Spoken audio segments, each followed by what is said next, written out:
Hey everybody, welcome to Blue Collar Real Estate. I'm Greg Mayo. And I'm Ryan Herget.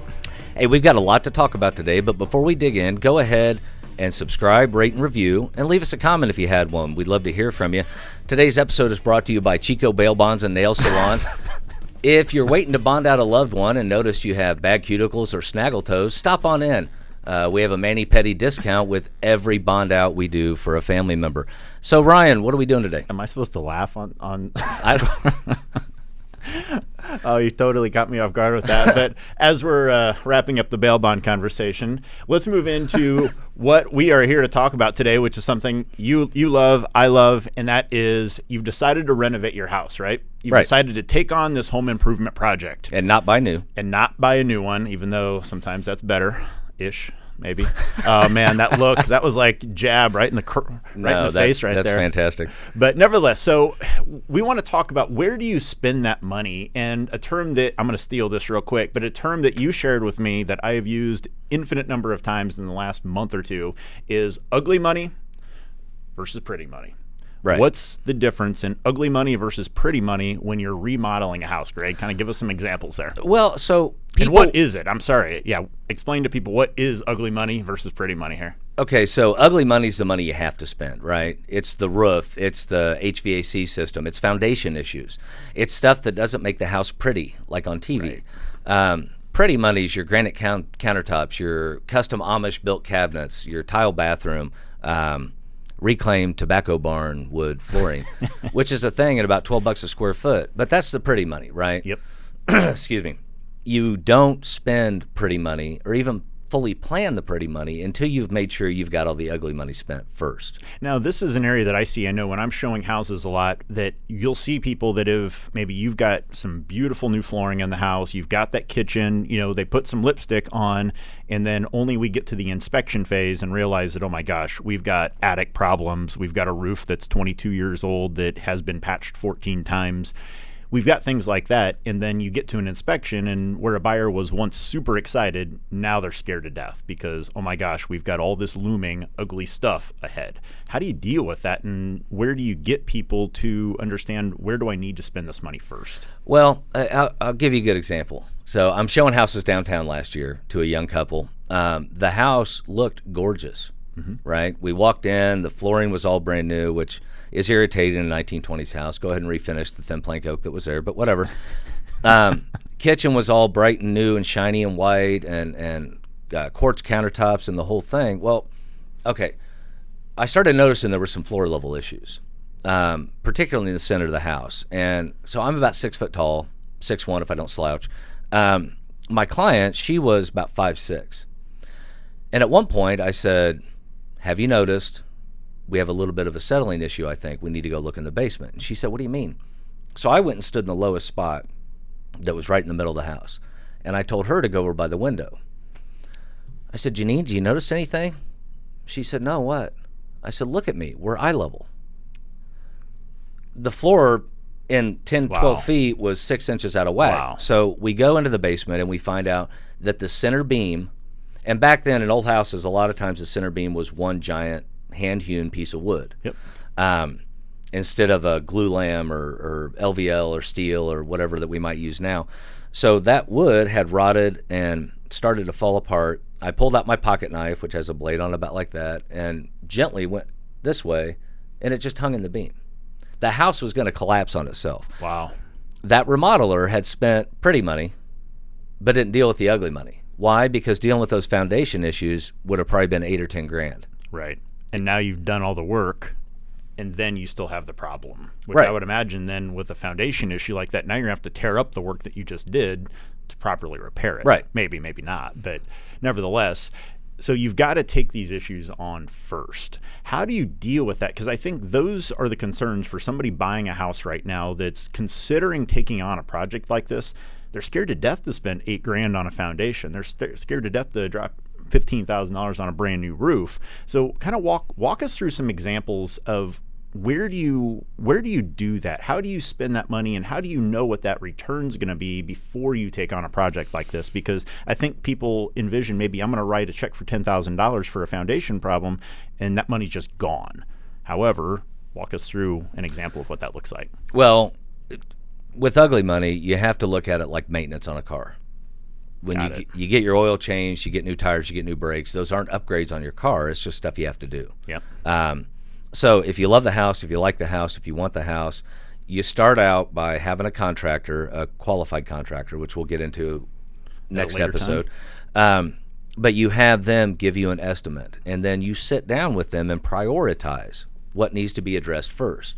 A new HVAC system, if you can show foundation work done by a licensed contractor, if you can show a new roof, all those things will help your house sell and hold its value, but they don't add value to the house. Right. And I think that's a misconception that a lot of people have is, hey, it's got a brand new roof on it, or hey, I put a new furnace in last week, and so isn't that going to make my home worth more? And I'm not through this research yet, but I've begun going through it for a later episode here, and that is really analyzing, okay, how many homes that sold in this community over the last 5 years had roofs that were within 1 to 3 years old, 3 to 10 years old, and 10 to 20 years old, and really looking at how does that value assessment weigh, because simply put, buyers aren't buying a brand new roof. They're buying a house with that simply doesn't leak. Right. That's what they're trying to buy. And if it's 2 years in or if it's 10 years in, they really don't care. From what I've been seeing and what research I've done up to this point is definitely pointing in that direction. Well, and part of the problem too is as real estate agents, we have to tell the story about the house. Yep.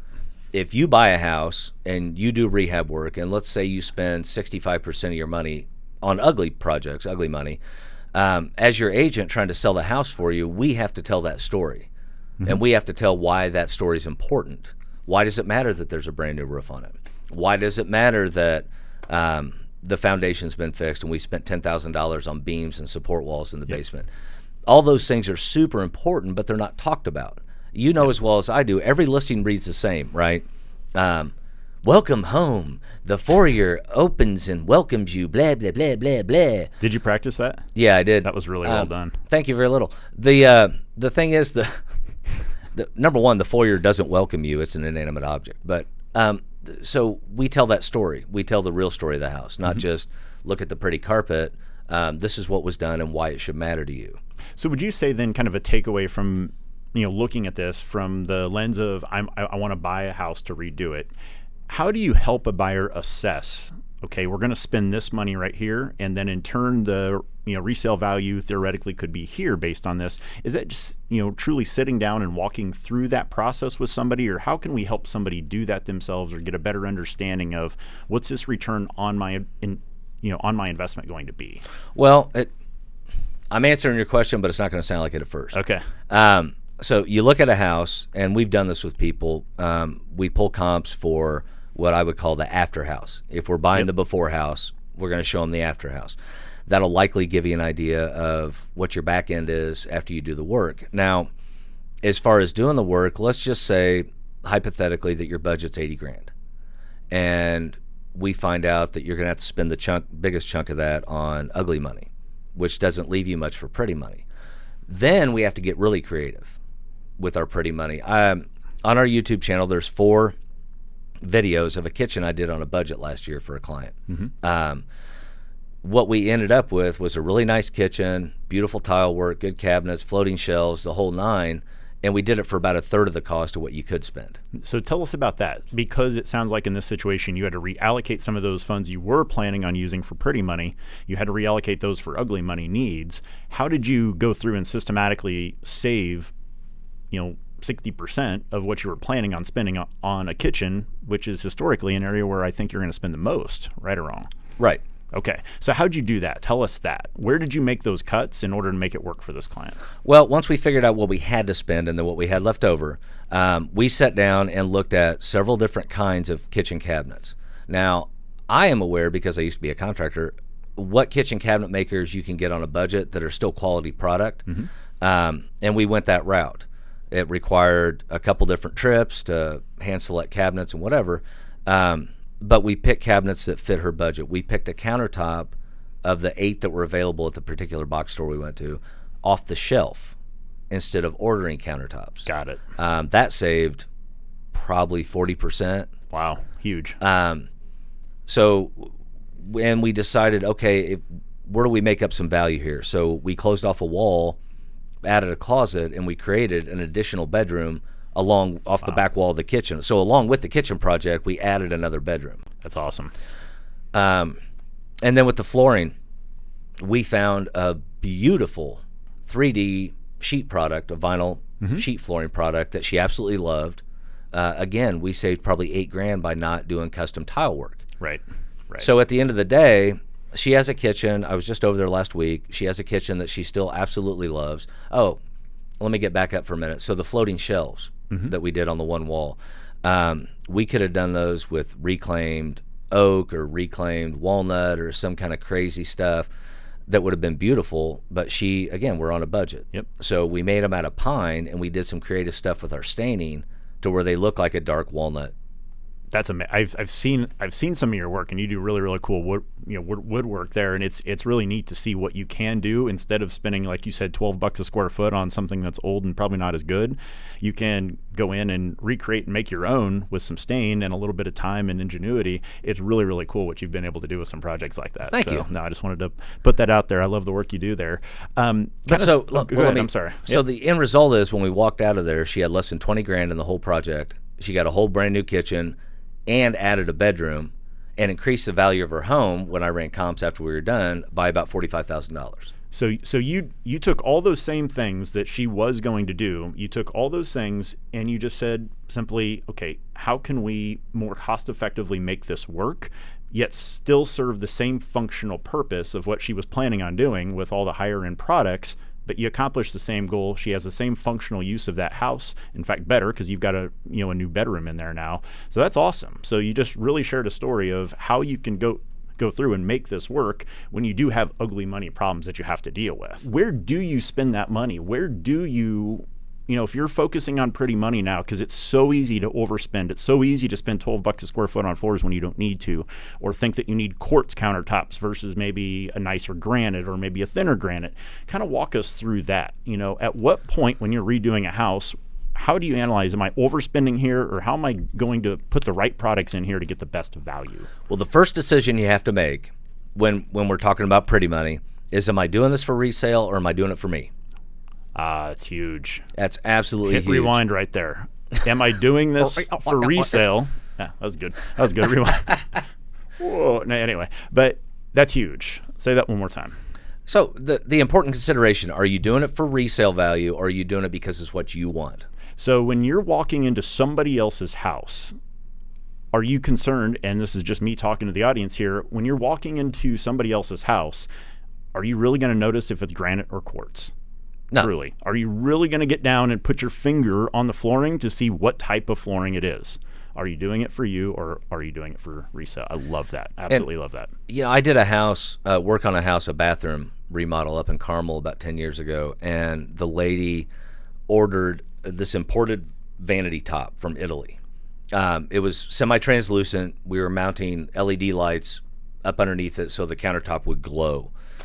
48-inch vanity, right? 4 feet. Sounds awesome. It was very, very sexy. However, when it was delivered and the guys were carrying it upstairs, I almost fell over because it was a $12,000 piece of stone, whatever the hell it was. Wow. That's what she really, really wanted. Anybody that comes in to buy that house someday is going to look and go, oh, the vanity top's pretty. Look, I can see lights. They're not going to give a rip.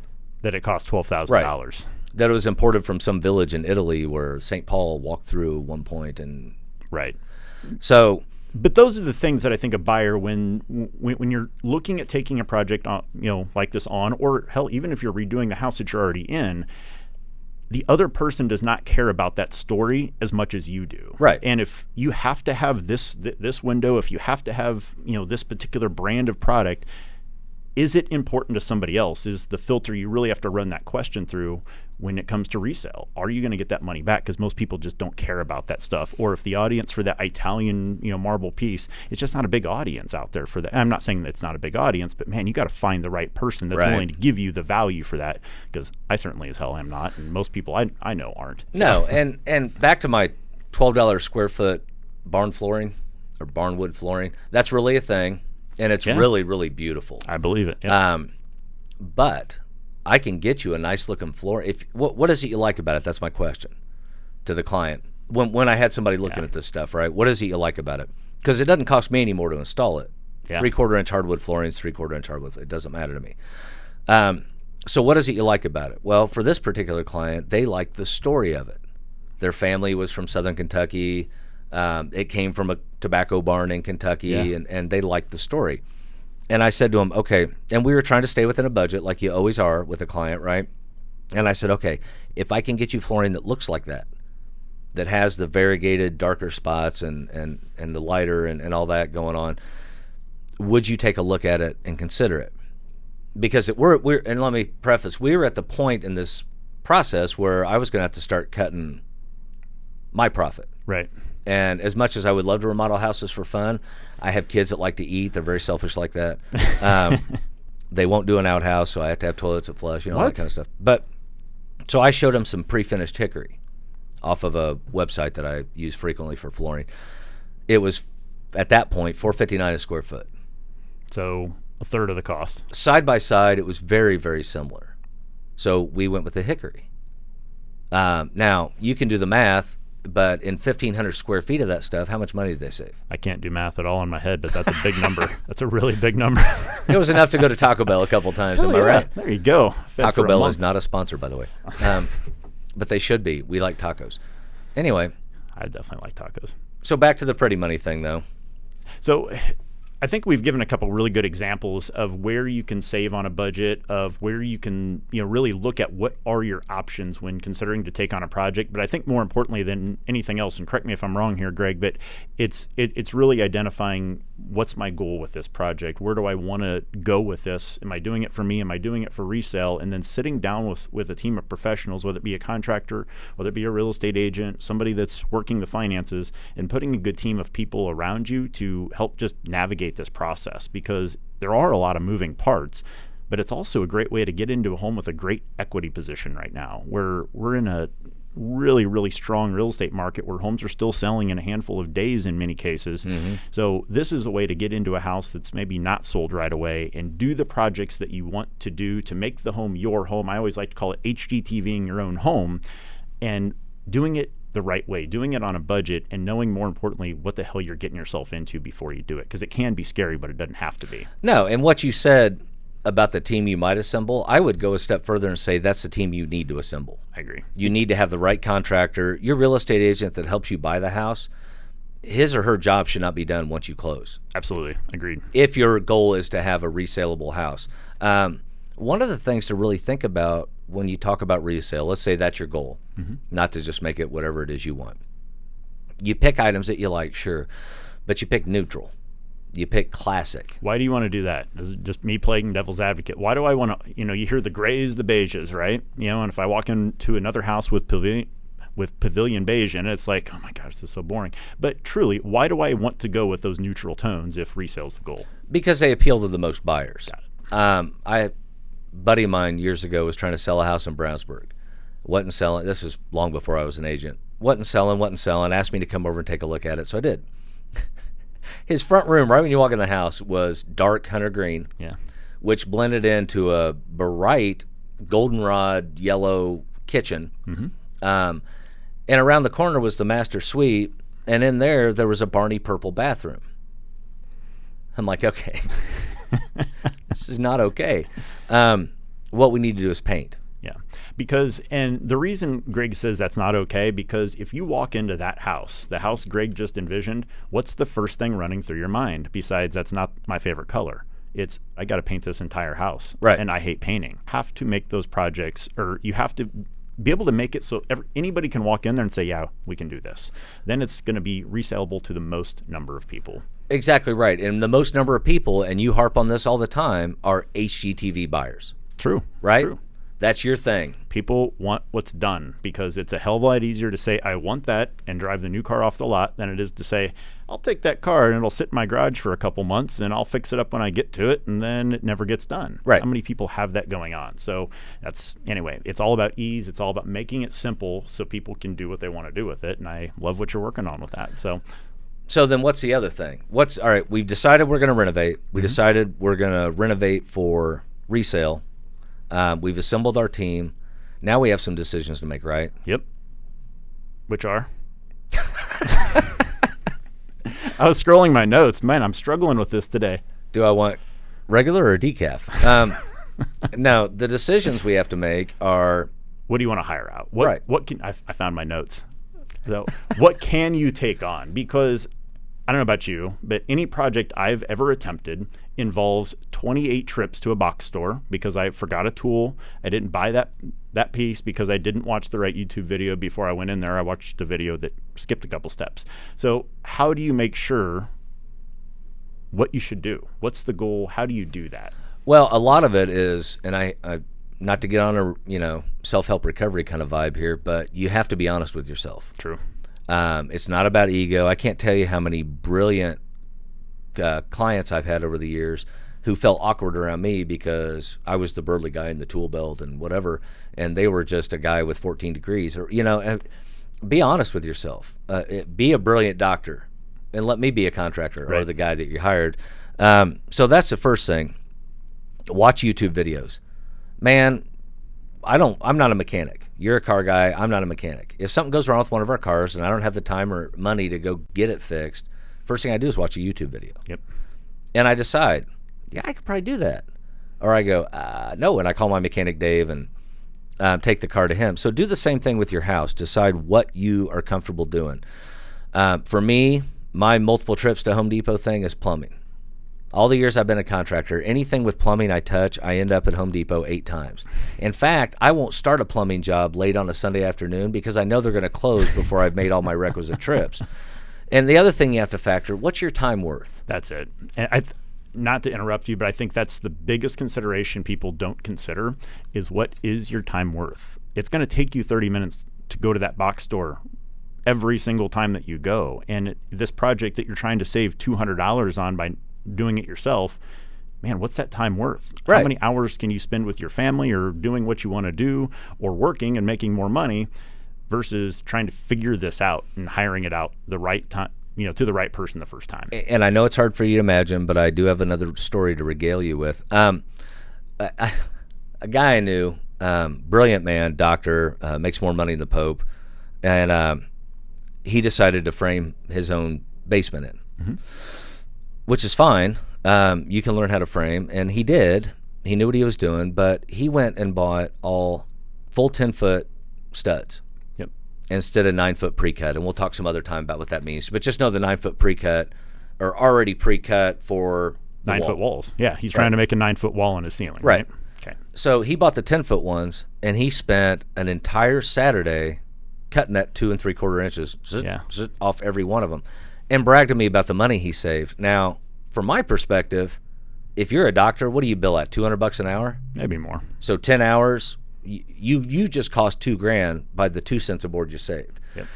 It's that kind of thinking, right? Yep. That we have to get around. What is your time worth? And if you have a guy, and if you don't, God willing, you're with the right real estate agent. No shameless plug or anything. Right? No, nothing there. But like you and I have talked about being a concierge for our clients, or as you say, concierge. Not that well. But it's the idea that if you don't have a guy, you should be able to call your agent that helped you get the stinking house, and he or she should have a guy. I agree. And that's going to kind of lead into what we're going to talk about next week, which is how do you select the right contractor? We're going to really dive deep into that next week. But that's it for right now. We definitely appreciate everybody's time. If I look at which camera I'm looking at right here, definitely appreciate everybody's time. And anything else you have to cover today, Greg? No, I think that's it. I think, we need to remind you to subscribe, rate, and review. And leave a comment. We'd love to hear from you. We may not interact with you. It depends on how nice you are, but we'd love to hear from you. So until next week, I'm Greg Mayo. And I'm Ryan Herget. For Blue Collar Real Estate. Thanks so much.